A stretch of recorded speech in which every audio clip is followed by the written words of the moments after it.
tardes. En nombre de ProOncavi, Prooncología y Calidad de Vida, les damos la bienvenida a nuestro programa Prevención en Acción. En esta ocasión con invitados a nivel nacional. Nos da mucho gusto recibir a Luis Adrián Quirós, que es vocal del CONACYDA, y a Manuel McFarland, abogado con maestría en Derecho Procesal Constitucional, para hablarnos de los derechos de los pacientes. Les agradezco a ambos que hayan aceptado la invitación de ProOncavi para participar esta tarde en nuestro programa. Muy buenas tardes. Al contrario, muchísimas gracias por la invitación y por permitirnos participar en esta plática. ¿Qué tal? Buenas noches. Saludos desde la Ciudad de México hasta Tijuana. Y bueno, ¿por qué tenemos que estar haciendo tanto énfasis en relación al tema de derechos de los pacientes cuando se supone pues que el derecho a la salud, el derecho a la vida, sobre todo cuando hablamos de pacientes, como en el caso de nosotros que atendemos personas con cáncer, pues deberían estar garantizados? Sí, digo, yo te comento como primer bloque. Efectivamente, el derecho a la salud, el derecho a la vida, no solo está reconocido en la Constitución, sino también en diversos tratados que México ha firmado, en los que se reconoce no solo ese derecho a la salud, sino también la obligación del Estado mexicano, del Estado en su conjunto, ya sea federación, estados y municipios, de no proteger y procurar la salud. El gran problema se ha presentado en muchas ocasiones cuando esta obligación se incumple por algún orden de gobierno o por alguna autoridad. Ha ocurrido en algunas ocasiones, o sí, en el sentido de la falta de medicinas, por ejemplo, el famoso desabasto de cierto tipo de medicinas, o también hay una afectación a este derecho humano a la salud, perdón, cuando una autoridad se niega a dar un tratamiento previamente autorizado. Hay un punto importante también que hay que destacar.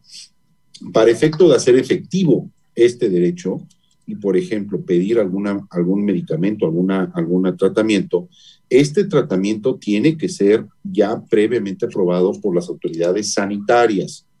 El derecho a la salud también tiene ciertos límites, y uno de estos límites es que el Estado está obligado a procurar la salud, pero solo respecto de tratamientos, medicinas o protocolos que hayan sido previamente autorizados. No se puede exigir al Estado mexicano la aplicación de un protocolo que no haya sido previamente validado con todos los requisitos y con todos los trámites ante la Comisión de Prevención de Riesgos Sanitarios. Luis Adrián, nosotros hemos visto toda la lucha que ha habido, y ustedes en el tema de VIH han puesto el ejemplo en cómo se puede participar desde el punto de vista ciudadano en promover estos derechos. Sin embargo, nosotros lo que hemos visto es que a la gente le da mucho miedo hacerlos valer. Al menos en la experiencia en la que hemos tenido acá en Baja California, la gente tiene mucho miedo, al menos de presentar una queja ante una institución. ¿Cómo le han hecho ustedes? Es que, a ver, es un tema muy simple. Voy a poner un ejemplo. ¿Qué ocurre cuando vamos a pedir una sopa caliente a cualquier restaurante? Sea el más chiquito o sea el de lujo. Si la sopa no está caliente, existe el mito urbano que si te quejas, te van a escupir la sopa. Entonces, los mexicanos, y ojo, es un tema también antropológico, los mexicanos nos cuesta mucho trabajo quejarnos, porque asumimos que va a haber una reacción en consecuencia. Yo te puedo decir que tenemos nosotros más de 20 años trabajando el tema de derechos humanos, desde la exigibilidad, y hasta el día de hoy, a ninguno de nosotros nos ha pasado nada. En alguna ocasión a una compañera trans en el estado de Chihuahua se había quejado, Lupita, se había quejado, y la trabajadora social le hacía la vida imposible a la compañera trans. Y ella era derechohabiente del IMSS, y un día la iban a operar y se acercó una trabajadora social y le dijo, si te vuelves a quejar, la próxima no sales viva. Bueno, nos atrevimos y salió una nota a nivel nacional en un buen periodicazo, porque a veces la gente entiende así, como los perritos a periodicazos, y fue muy interesante porque a partir de ahí mejoró todo el proceso de atención.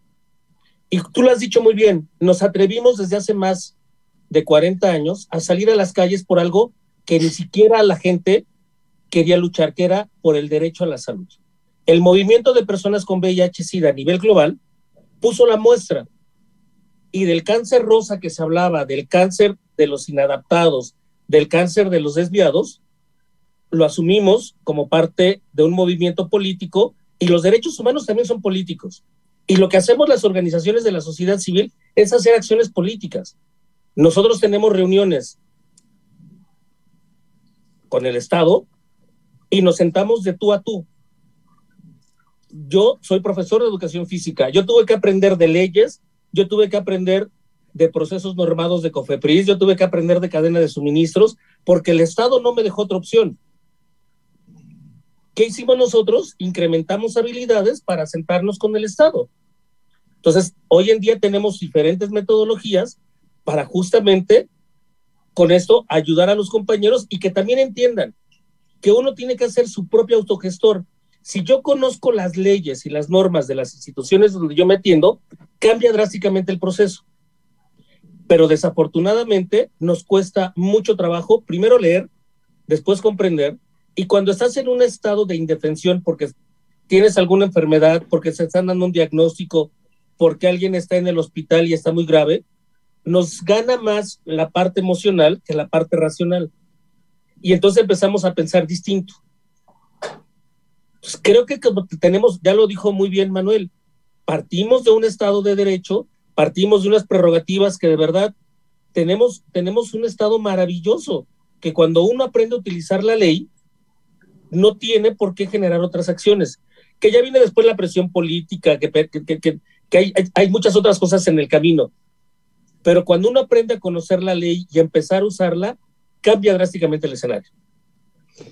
Y en este contexto, Manuel, un ciudadano de a pie, digamos, que necesita conocer sus derechos, ¿por dónde debe empezar?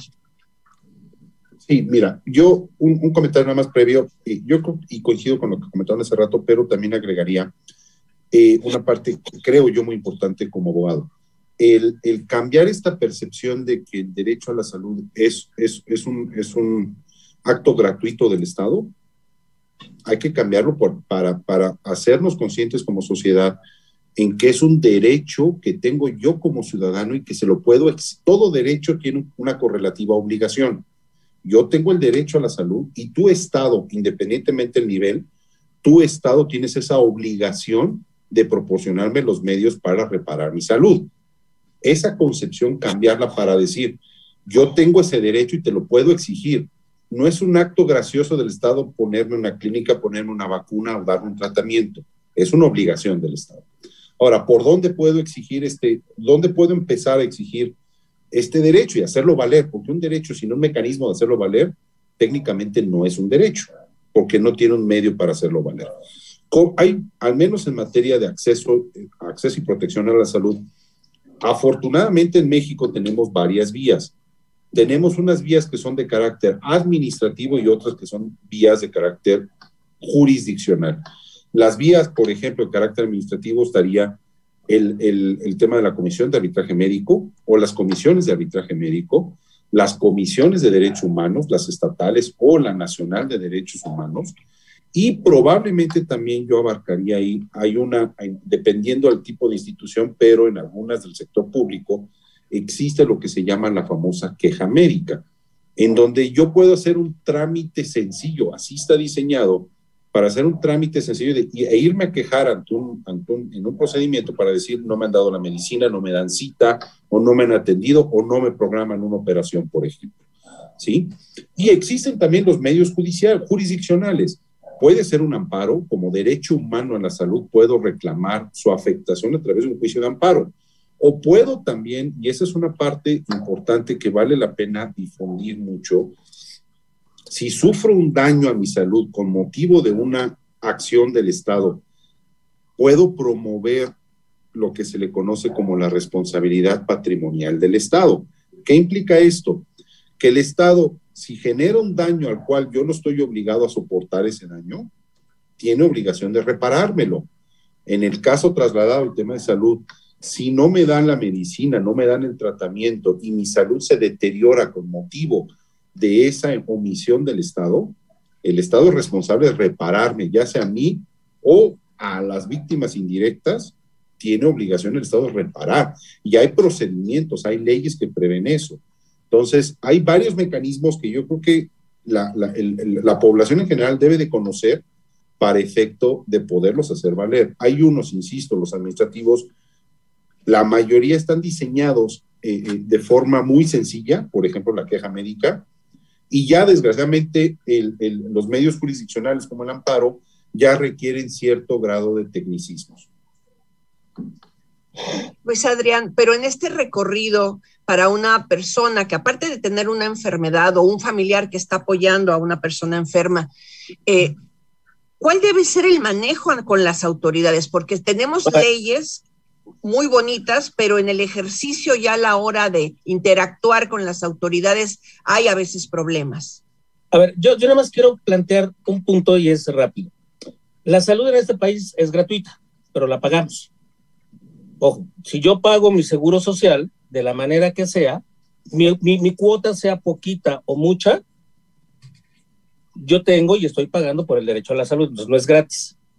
Segunda, mucha gente dice, ay, es que los ambulantes es que no generan impuestos y generan impuestos indirectos y también se paga por esa salud. Por cada chupe que nos aventamos, por cada caguama, también hay un impuesto que se paga para eso y se paga muy caro. Por cada cigarro que nos estamos chutando, también hay un impuesto que es muy caro. Entonces, la salud se paga y se paga bastante. Entonces, primero tendríamos que quitarnos esa concepción de que es gratuidad. No, yo estoy pagando por mi derecho a la salud, sea derechohabiente del IMSS o no tenga derechohabiencia. Te voy a contar una anécdota de lo que un día nos pasó. Nosotros decimos que somos insólogos, porque algo que aprendimos muy bien es a conocer toda la estructura normativa del Seguro Social. Sin ser abogados, le hemos ganado todas las quejas al Seguro Social sin invertir un peso. ¿Cómo? Conociendo el marco normativo y sustentándolo con ellos. Aprendimos algo que los abogados hacen muy bien y yo cada vez que puedo, por ahí ya tengo un libro que tengo que leer, que es Argumentación Jurídica, porque aprendimos a argumentar. Los abogados que hacen argumentan y argumentan muy bien. Aprendimos de ellos el cómo argumentar y cómo utilizar todo ese marco de ley. Un día yo estaba en el hospital de La Raza, estaba esperando el turno para la farmacia y entonces, un segundo, ¿puedes dejar de hacer ruido? Y entonces fue interesante porque adelante de mí había una señora que traía su bolsa de mercado, de esas que tienen hilitos y que se transparenta todo, y venía su Virgen de Guadalupe, otros santitos ahí y varias recetas. Y la señora le dice al de la farmacia, otra vez, me toca a mí, le digo a la señora, no se vaya, espérese. Y me dice, ¿cómo? Le dije, sí, usted espérese, por favor, hágame caso.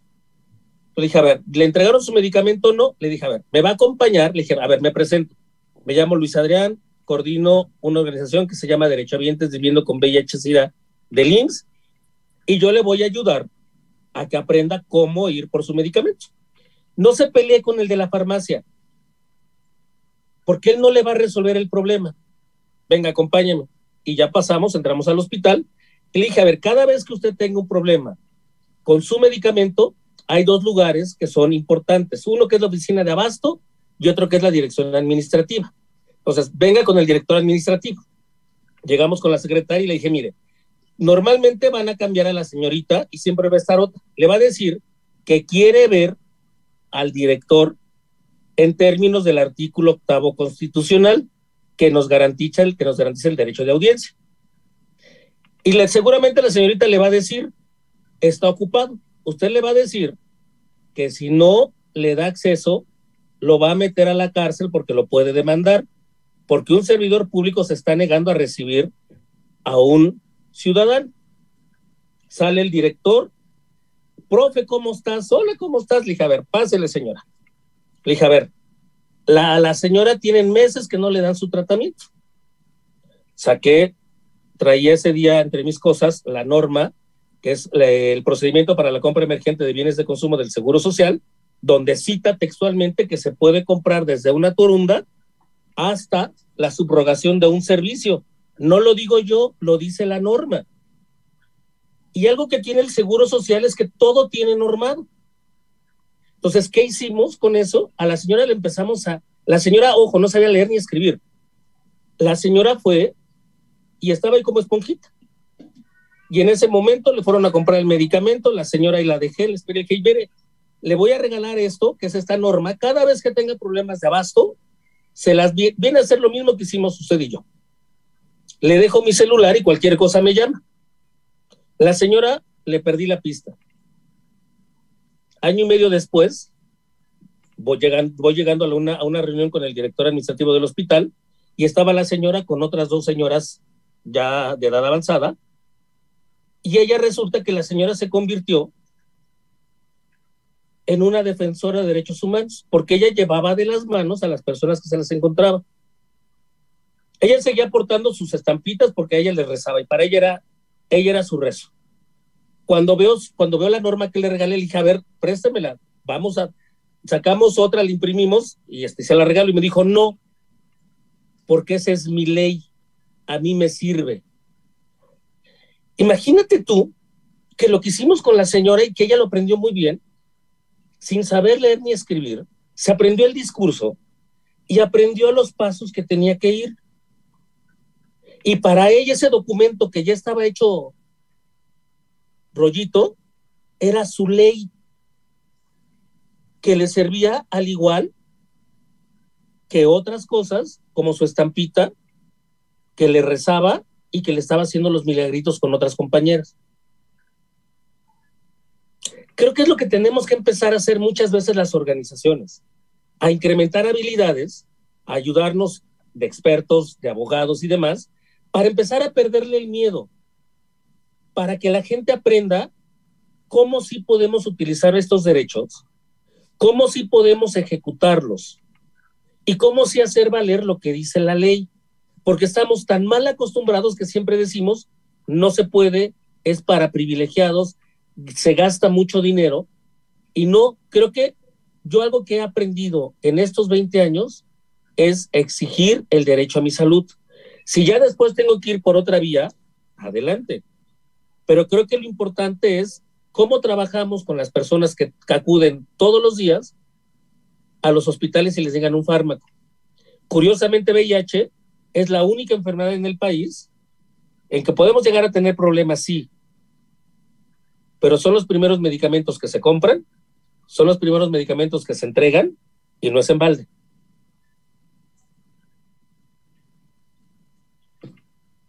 Pues estamos platicando con Luis Adrián Quirós, vocal de CONSIDA, y con Manuel McFarland, abogado con maestría en Derecho Procesal Constitucional, en Prevención en Acción sobre los derechos de los pacientes. Vamos a ir a una pausa.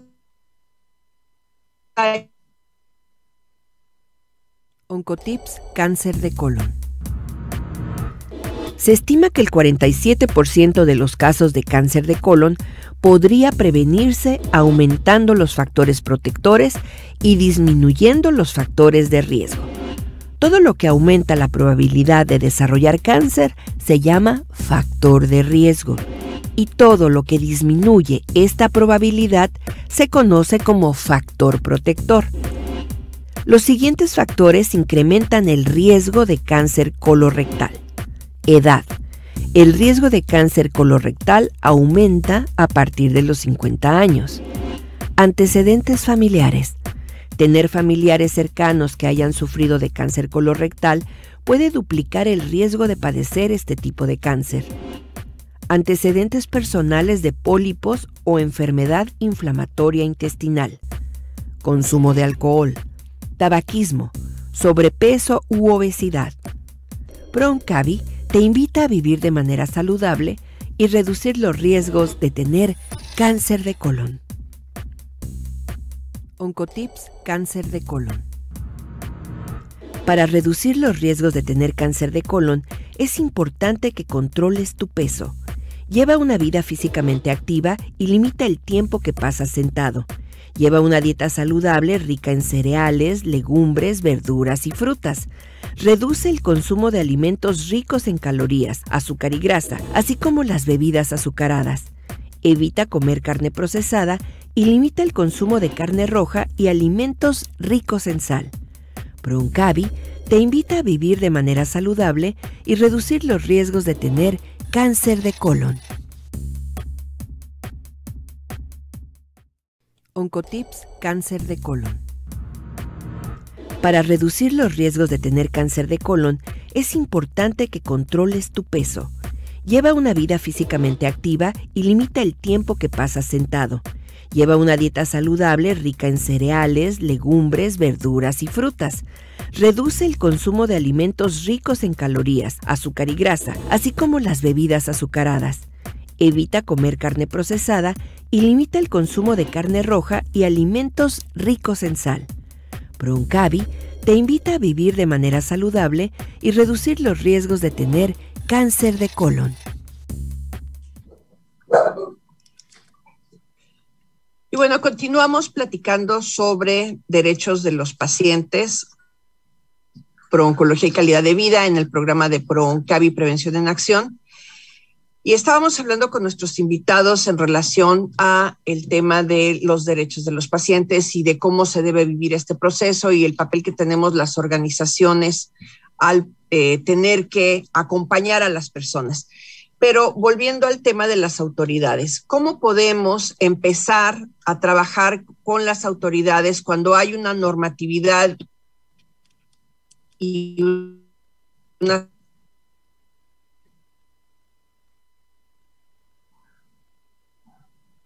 serie de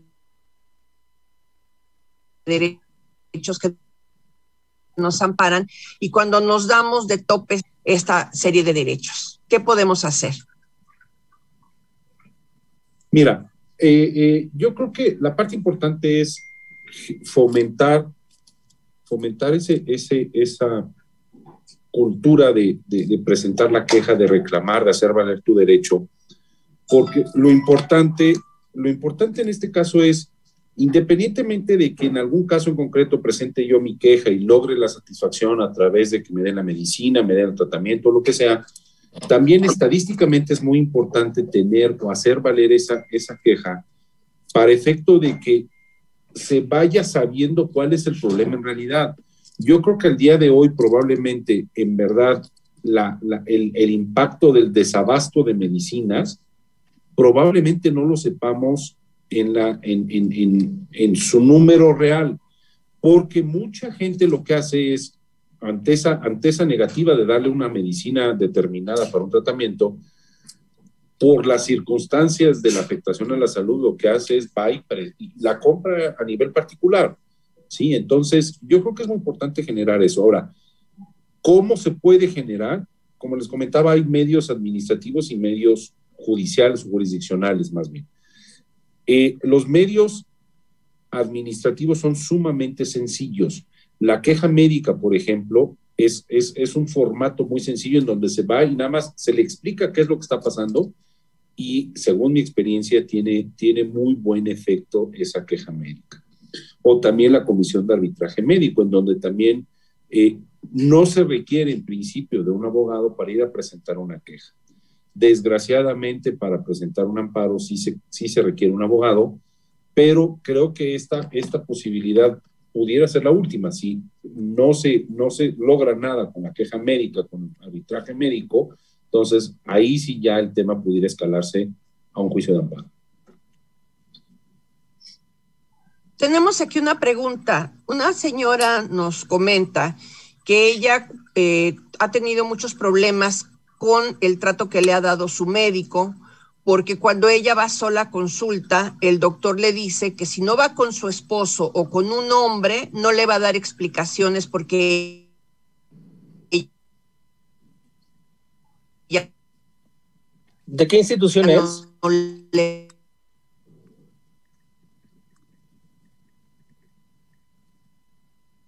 va a entender. ¿De qué institución es?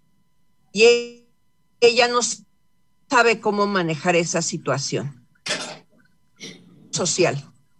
¿Del Seguro Social? Sí. Ay, pásamela.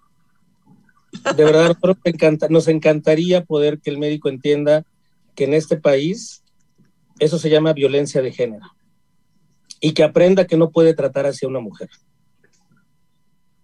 Sí, de hecho, bueno, nos cuenta aquí toda la historia, pero sí dice que es recurrente eso, que cuando ella no va acompañada, simplemente el doctor no le quiere dar consulta porque le dice que no le va a entender, que dónde está el esposo o que dónde está su hijo para que le pueda explicar de qué se trata el procedimiento que le van a hacer o el tratamiento, ¿no?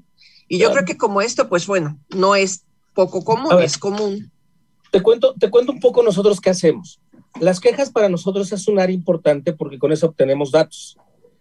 Cuando, nosotros hacemos muchas cosas, entre ellas la vigilancia ciudadana, y nosotros pedimos X determinado tiempo a todo el Estado un sinnúmero de información de transparencia sobre compra de medicamentos, sobre precios, sobre procesos, y tenemos los pelos de la burra en la mano, como comúnmente se dice. Y las quejas para nosotros es un indicador para saber cómo está. Y nos queda claro que por cada gente que se queje y que llega a buen puerto la queja, hay muchas otras atrás que no se van a atrever a quejarse por múltiples, ya lo decíamos en el primer bloque.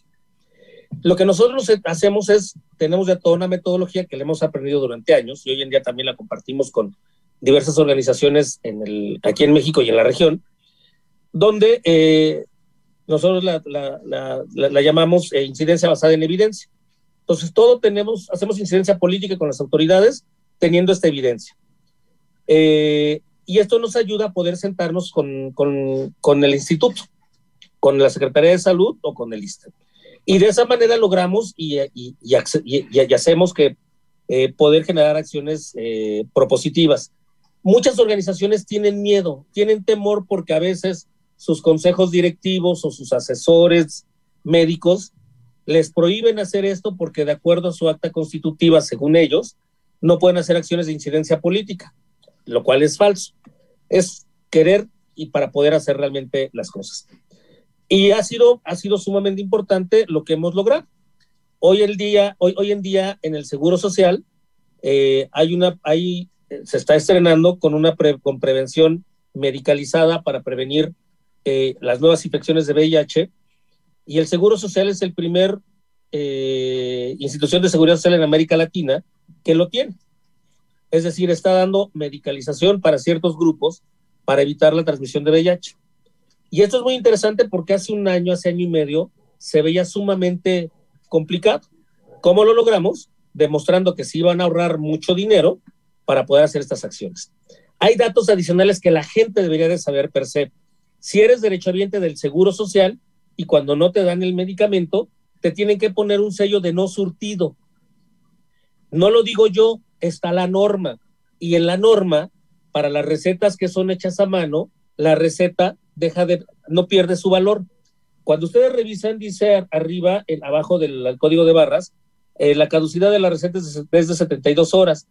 En las recetas impresas por computadora son de 5 días.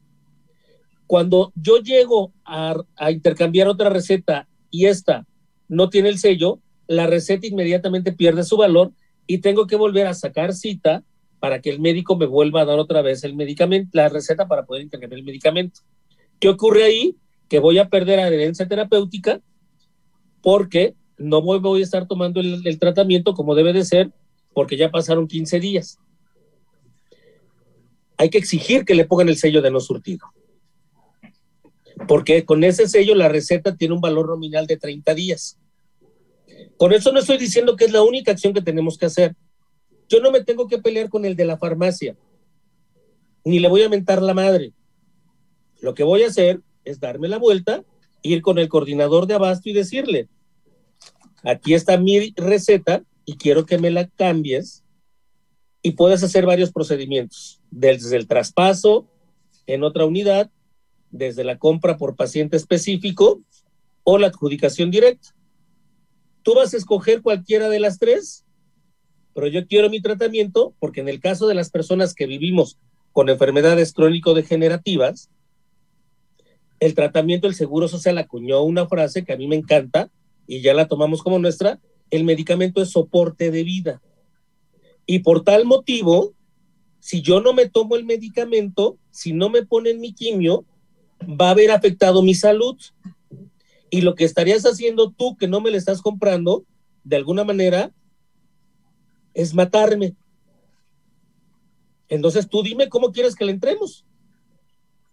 quiero que me compres este medicamento porque así lo dice que esta norma. Cambia drásticamente. Pues, claro, pero bueno, en el contexto en el que ustedes nos están hablando, estamos viendo que prácticamente muchos de los problemas se pueden resolver en la primera instancia, que es la institución que nos está atendiendo. Totalmente.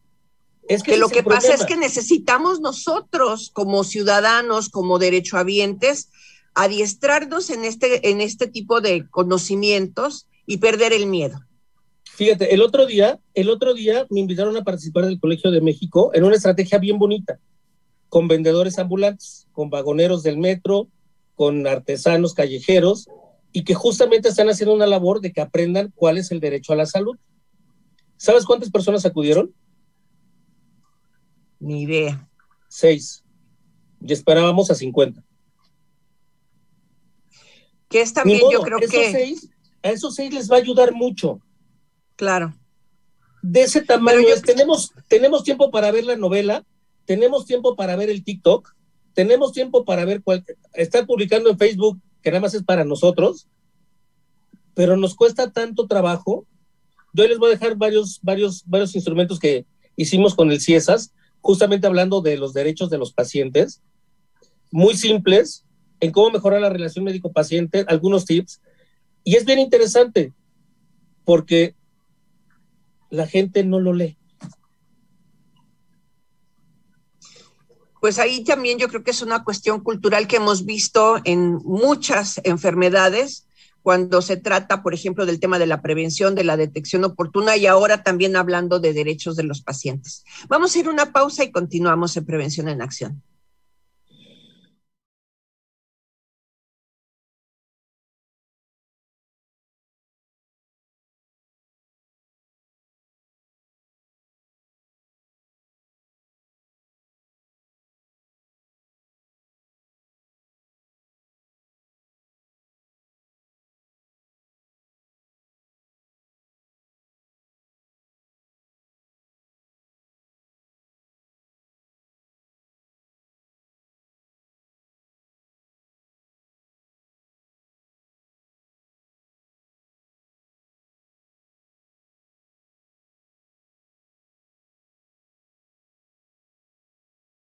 Oncotips Cáncer de colon. Se estima que el 47% de los casos de cáncer de colon podría prevenirse aumentando los factores protectores y disminuyendo los factores de riesgo. Todo lo que aumenta la probabilidad de desarrollar cáncer se llama factor de riesgo, y todo lo que disminuye esta probabilidad se conoce como factor protector. Los siguientes factores incrementan el riesgo de cáncer colorectal. Edad. El riesgo de cáncer colorectal aumenta a partir de los 50 años. Antecedentes familiares. Tener familiares cercanos que hayan sufrido de cáncer colorectal puede duplicar el riesgo de padecer este tipo de cáncer. Antecedentes personales de pólipos o enfermedad inflamatoria intestinal. Consumo de alcohol, tabaquismo, sobrepeso u obesidad. ProOncavi te invita a vivir de manera saludable y reducir los riesgos de tener cáncer de colon. Oncotips.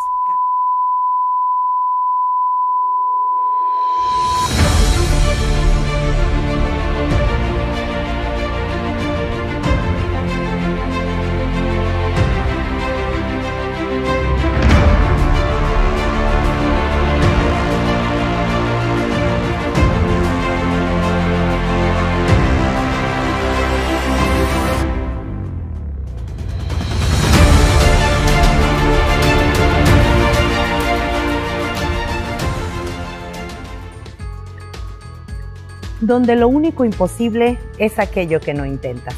Esta es una frase que ha caracterizado a toda la gran familia de Sintoniza Sin Fronteras. Si piensas que no puedes y que estás solo, no te equivoques. Sintoniza Sin Fronteras está de tu lado. ¿Quieres ser una estrella más de Sintoniza Sin Fronteras? Ven, te invitamos.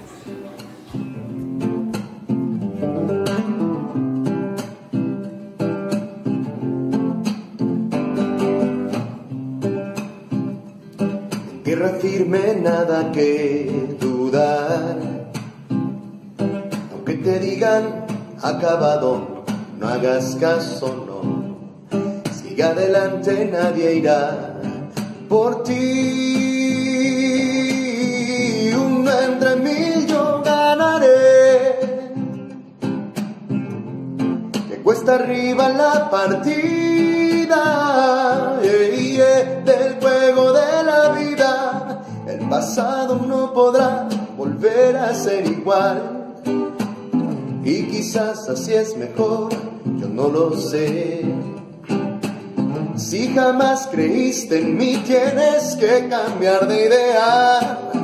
La vida es como la marea, dique seco en alta mar, va y viene sin parar.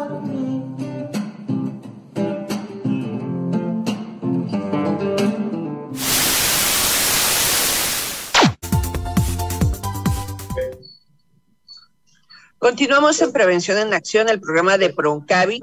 Y bueno, estábamos viendo aquí algunas preguntas y nos preguntan, Manuel, ¿qué sería lo básico que tendría que saber una persona para defender sus derechos? Si hay algunas leyes que les puedas recomendar, algunos artículos en específico que les sirvan de argumentación cuando tengan que presentar una queja en la institución o hablar con alguno de los directivos, ¿qué les recomiendas? Sí, claro. Mira, yo lo que te diría es, ¿en dónde se establece el derecho a la salud? Es en la Constitución Política de los Estados Unidos Mexicanos, ¿sí? Ahí ese es el documento o la norma fundamental. Ahora, si es necesario que yo como particular sepa los artículos, los párrafos, incisos y todo, yo te diría que no. Yo más bien, yo creo que el tema es primero saber y estar consciente que el derecho de acceso a la salud es un derecho humano que lo puedo exigir a la autoridad, a cualquier autoridad, y que ese derecho está previsto en la Constitución. Con ese argumento, con esa fundamentación, lo que se puede decir es, a ver, si tú me niegas la medicina, el tratamiento o cualquier otro tema relacionado con el acceso a la salud, entonces puedes estar violando mi derecho humano de acceso o prevención de la salud o de cuidado a la salud, ¿sí? Ahora, ya entrando un poquito más, evidentemente tendríamos muchísimas normas para efecto de proteger la salud. Entre ellas está la Ley General de Salud. También existen normas oficiales mexicanas, por ejemplo, la que establece o la que regula todo el tema del consentimiento informado respecto de tratamientos o de operaciones o todo ese tipo.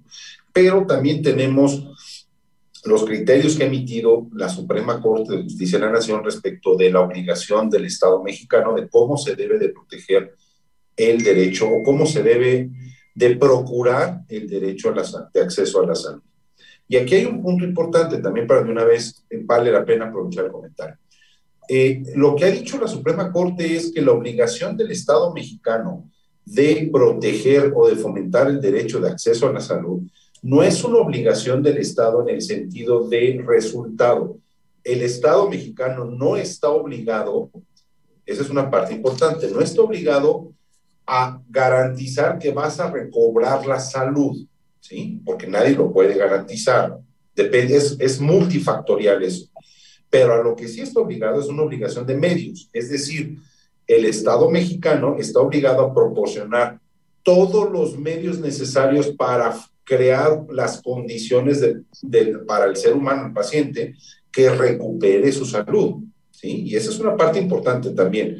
A veces se confunde o se pudiera confundir para decir es que yo fui a una institución pública de salud y desgraciadamente, o más bien algún pariente mío fue y tuvo alguna afección peor o falleció.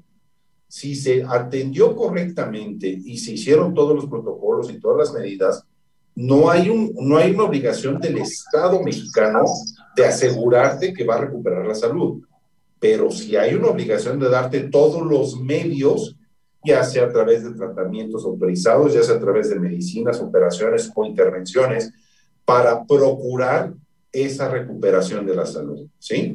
Ahora, y por último, y con esto cierro esta intervención nada más rápida, en la página de la Suprema Corte, scjn.gov.mx, Hay varios apartados en donde vienen incluso relacionados todos los temas de derechos humanos, y además ha sacado muchas publicaciones la Suprema Corte para dar a conocer justamente en qué consiste este derecho humano a la salud, pero explicado de manera muy sencilla y muy breve. Entonces vale la pena también voltear a las publicaciones de la Suprema Corte. Luis Adrián, tú nos comentabas que nos vas a hacer llegar, o ya nos hiciste llegar, unos documentos que podemos compartir con el auditorio que esté interesado. ¿Esto sobre qué se refiere en específico?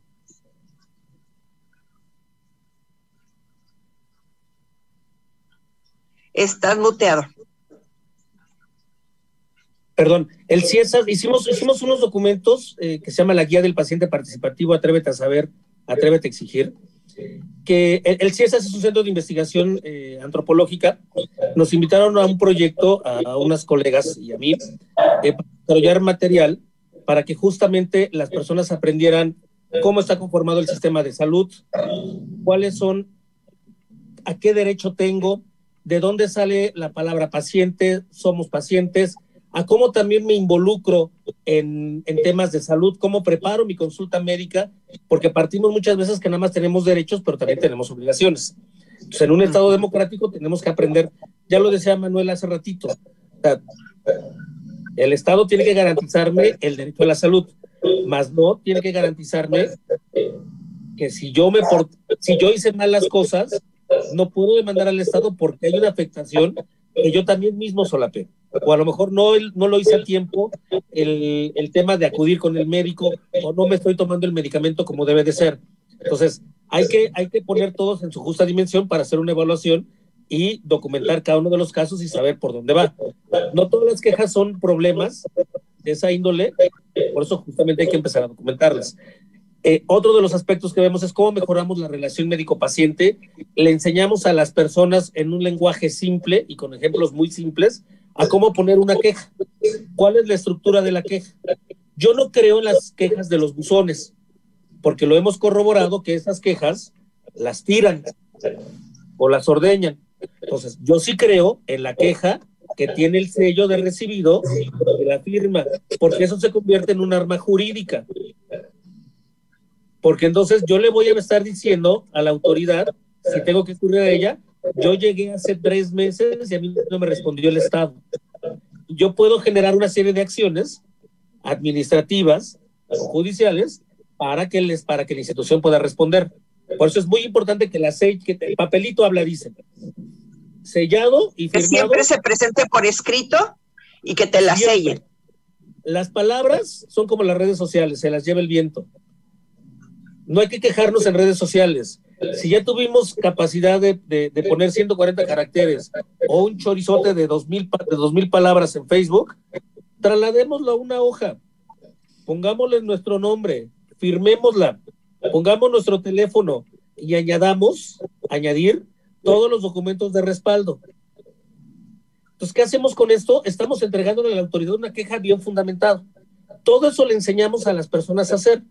Y hay otros 3 módulos, hay otros 3 libritos que son muy simples, donde enseñamos a las personas a cómo saltar obstáculos en el IMSS y en el ISSSTE, a cómo mejorar la relación médico-paciente, por qué es importante tomarse los medicamentos en tiempo y forma, y cómo preparar una consulta para que esos 15 minutos que yo tengo en el consultorio sean los mejores 15 minutos de la historia y pueda ser realmente con el equipo de salud mi mejor aliado y dejar de lo que hacemos todos, que a la que le consultamos todos es a la persona que estuvo al lado conmigo, que sí me tomó atención y que me recomienda desde el agua de clacote, pasando por la uña de tiburón y terminando con la pastilla de milagrosa que curó a mi abuelita hace 150 años. Porque a esa sí le hago caso. Yo sí creo que si yo hago equipo con el personal de salud y lo involucro, podemos generar múltiples acciones para poder garantizar mi derecho a la salud, pero también que mi médico se convierta en mi mejor aliado y dejar de ser un paciente pasivo a convertirme en un usuario de un servicio de salud. Claro, porque en este caso, bueno, tenemos también una corresponsabilidad como personas en el cuidado, ¿no? Totalmente. Manuel, nos dice aquí una persona que ella, cuando le propusieron su tratamiento, es de cáncer de mama, le propusieron una cirugía con la que ella no estuvo de acuerdo, pero el médico le dijo que tenían que hacerle esa cirugía porque era su obligación salvarle la vida, y que ella hasta la fecha no está de acuerdo en que le hayan hecho esa cirugía porque le quitaron su mama y que no le respetaron su decisión. Esto realmente, pues, ¿quién tendría en este caso la razón? Mira, es muy difícil opinar, al menos jurídicamente opinar, si no conoces a fondo lo que pasó. Por los breves antecedentes que comentas, lo que alcanzo a ver es que habría un conflicto de derechos. Por un lado está la obligación del médico de respetar e incluso el juramento que hacen ellos de fomentar y proteger la vida. Por otro lado está también la decisión y el derecho de decisión que tiene el paciente. Ahora, también toca un tema importante. ¿Hasta dónde es obligación del médico llevar a cabo un procedimiento que pide el paciente?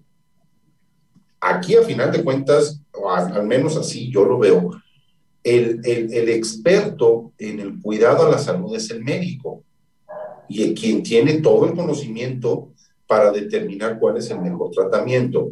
Ahora, si el tratamiento era el mejor en ese momento, yo en principio diría que no había responsabilidad, ¿sí?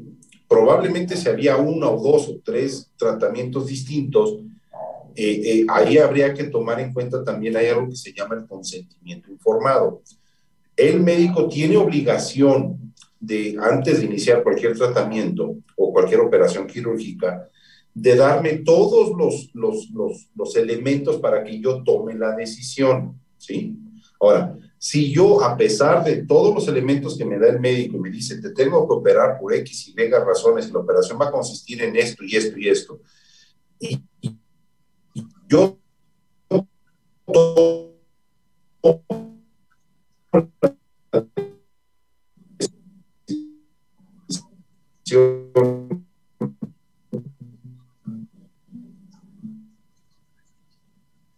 esa decisión no se puede, ¿sí? Ahora, yo aunando un poquito más, muchas veces lo que nosotros nos hemos enfrentado con casos parecidos, digo, está la norma 04 que habla justamente del consentimiento válidamente informado, que muchos médicos no tienen la capacidad para poder explicarle bien a la persona, o lo explican con tal tecnicismo que la persona dice, no entiendo, pero tampoco le digo al médico, oiga doctor, ¿me puede volver a repetir porque no le entiendo? Normalmente nosotros, como usuarios de los servicios de salud, nadie llega preparado con un cuaderno y una pluma para tomar notas. Justo lo que nosotros tratamos de hacer es, toma las notas que tengas que tomar y también tienes derecho a una segunda opinión, porque no lo digo yo, lo marca la ley y lo marca la norma. Y hay un montón de documentos que lo dicen. Entonces, cuando hay una afectación de tal manera, cuando nos llega una queja parecida, nosotros lo que tratamos de buscar es tratar de tener lo más posible de documentación para saber si realmente no se prestó. En la gran mayoría de los casos hubo falta de comunicación entre el usuario y el médico. Entonces creo, por eso tenemos todavía tiempo para una pregunta más. Perdón, pero nos están diciendo que si ya se puede hacer válido el testamento vital en nuestro país, que si ya es válido el testamento vital. ¿Donde yo decido en qué momento terminar con mi vida? Exacto. Pues todavía no se ha legislado. Exactamente. O sea, todavía ese no es un recurso para las personas que ya no quieren que se les siga haciendo la lucha, digamos, como nos lo ponen aquí. A ver, si yo ya no quiero que me sigan haciendo la lucha, ¿puedo hacer válido mi testamento vital? Esa es la pregunta. ¿Qué es lo que, no, digo, yo rápido contesto y tú, Marco, me dices si estoy bien o mal. Nosotros lo que muchas veces recomendamos cuando una persona no quiere tomar tratamiento porque no lo quiere tomar, porque no quiere hacer todo el proceso, y él ya entendió que esa es su decisión, nosotros pedimos que haga ante un notario una hoja donde le comparta a la familia que su última decisión es no tomar tratamiento, que no lo intuben, y que eso se lo comparta, lo deja en el expediente clínico. Y de esa manera se protege no nada más su derecho de él, sino el derecho del médico, porque el médico decide, yo estoy respetando la decisión, a que no llegue un familiar y diga, ¿por qué no le salvaste mi vida? Y muchas veces los que no están de acuerdo con estos procesos son los familiares, porque nos cuesta trabajo por esta tradición judio-cristiana muy arraigada de querer que se haga hasta el último, tratar de alargar lo más rápido la vida. Y también yo nada más agregaría, hay que tomar en cuenta que en esa carta la voluntad o la persona tiene que tener capacidad para manifestar esa voluntad. O sea, tiene que ser una persona consciente de la decisión que está tomando. Esa decisión tiene que ser total y absolutamente libre. Ahora, en México, hasta donde yo entiendo, no ha sido legislado como tal ese concepto. Es un tema que está es un tema novedoso. En algunos países sudamericanos incluso ya lo están tomando en cuenta. Probablemente en México sea a través ya de un proceso jurídico en donde algún juez determine si es efectivamente posible disponer de ese derecho que es la vida y quién puede disponer de ese derecho, que en su caso es el titular, el sujeto, el paciente como tal, ¿no? Pero efectivamente lo que haría en su caso una declaración ante un notario público es más, no es un tema del testamento como tal, sino más bien es un tema de liberar de responsabilidad o de posible responsabilidad a un médico y además dejar claro ante la familia, como lo comentan, que cuál es mi voluntad y que esa voluntad se hizo ante un fedatario público que constató que yo estaba en si me vale la expresión, en mis 5 sentidos, tomé la decisión voluntariamente y sin presiones, y estoy consciente de las consecuencias. ¿Sí? Pues les agradecemos en verdad su participación en nuestro programa. Desgraciadamente el tiempo se fue rapidísimo y pues estamos concluyendo ya. Muchas gracias, licenciado Manuel McFarland, por habernos acompañado, también maestro Luis Adrián Quirós, por haber estado con nosotros esta tarde. Yo creo que los vamos a volver a invitar porque es un tema muy, muy grande y estamos hablando de reeducarnos en el tema de nuestros derechos y de cómo debemos asumir la corresponsabilidad del cuidado de nuestra salud. Así es que, si quieren un mensaje final, les agradezco mucho su participación. El mío es muy simple. Si no se queja, no se queje.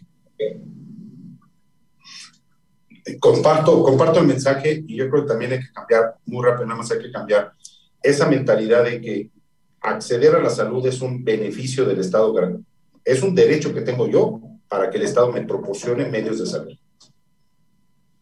Excelente, pues nos quedamos con eso y con que si no se queja, no se queje. Excelente, gracias y hasta la próxima semana. Al contrario, gracias. Buenas noches.